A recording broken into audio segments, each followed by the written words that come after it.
Si Iranian yan.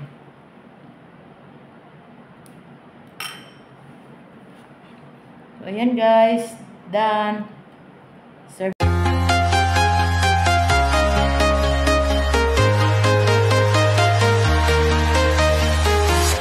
I'm walking alone, the streets are empty. The only thing I can see is... Hey guys, Mary Jane Colyantes vlog. So, karon guys, may recipe tachin. Magawa tayo ng tachin. How to make the tachin guys, Iranian. So, ayan. Yung chicken guys, inano ko na guys, yung ganito para siyang shawarma din, pinapahaba pag-slice. Tapos nag-ready tayo ng 2 itlog. Kasi mamaya, pag naluto na ito para sa kanin mamaya. Parang cake itong style guys. So ayan, 2 itlog, ano lang natin, i-ready natin siya para sa kanin to guys. Kasi yung tachin parang cake. Kaya ano tayo ng ano. At isang yogurt. Kasi yung yogurt para didikit yung rice.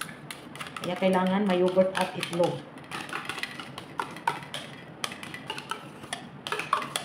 Tapos, garlic powder.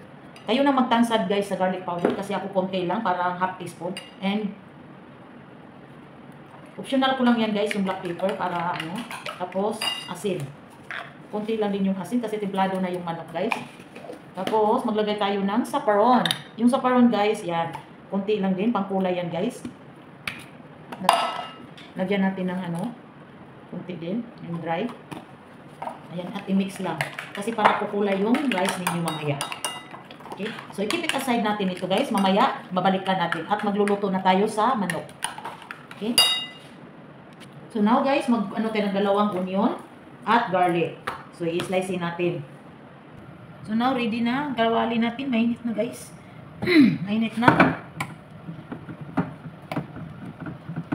Dali nating suspan. Ito na.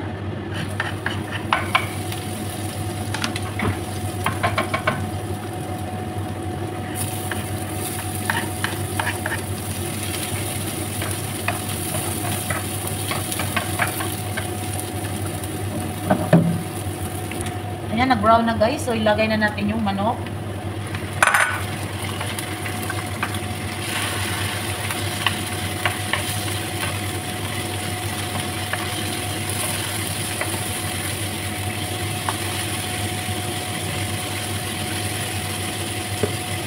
Lagay tayo ng turmeric guys. Ang turmeric talaga guys, always itong turmeric guys. Yan.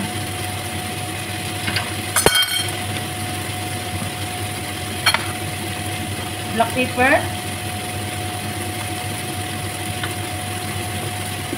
Paprika guys. Kayo na depende sa inyo kung ano kagadami. Okay? Kasi ako, tansado ko na yung paglagay ko guys. Depende na sa inyo kung ano kagadami yung paglagay ninyo. Ang importante yung turmeric, yellow yung manok. Pero kung gusto ninyo guys na Pilipino lang, ayaw ninyo ng turmeric, pwede i-adobo ninyo guys. Masarap yung kanin niya guys. Parang cake din guys. Pwede pang birthday. Kasi pag birthday ko guys, magawa ko ng ganito nga eh. Kasi gawin ko ng cake. Yun. Ang tachin. Kasi parang cake yung forma niya guys. Maglagay tayo ng panglasa.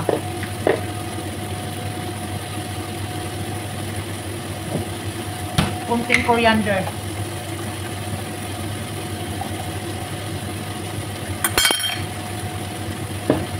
At chili powder. Lagay tayo ng chili powder guys.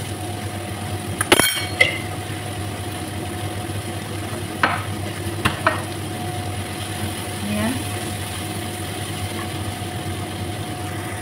Lagay tayo ng tubig para maglambot yung manok. Tamang-tama lang.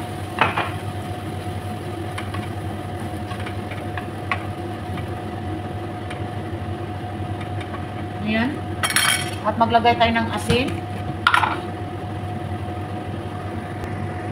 Yung dry roman guys, maglagay tayo. Parang raisin. Red. Magpakulo tayo ng rice guys.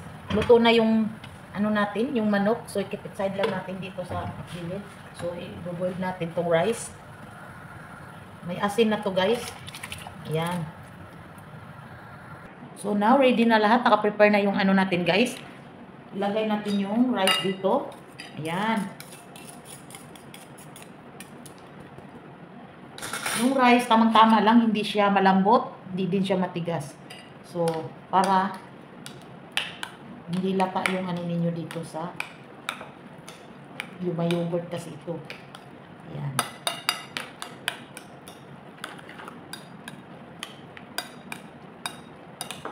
So, ayan.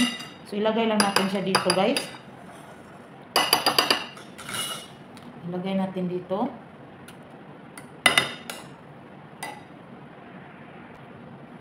Ayan, i-middle natin yung manok, guys.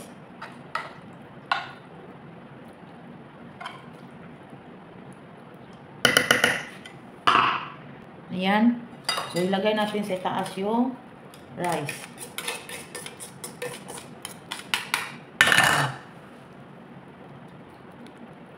Dalawa lang kasi sila ng amo ko, guys. Si sir lang at si madam. So, kaya ganyan yan, guys. Parang cake. Ayan. Mamaya itataob natin yan. Parang cake to. So, dalawa lang sila ni madam at saka si sir. Kaya maliit lang kaldero. Abangan ninyo, guys. Kasi lagay na natin siya sa slow fire. Mga 40 minutes or 30 minutes. Alright? Ayan, guys. Luto na, guys. Itaob na natin. Ayan.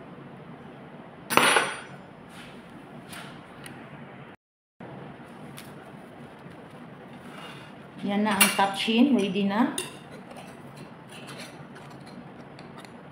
Parang biko, guys. Parang cake. Yan.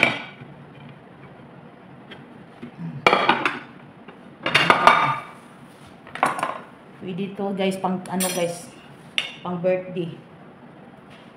Tapos, yung ano, dry roman and pistachio, guys, o sugar o sa parol, may butter, kuan lang ninyo, igisa. Yan, itap sa itaas. Matamis-tamis kasi may sugar. Yan. Paborit yan ni madam kasi Iranian yan. So, ayan, guys, done. Serve to my madam. Bye. Thank you so much.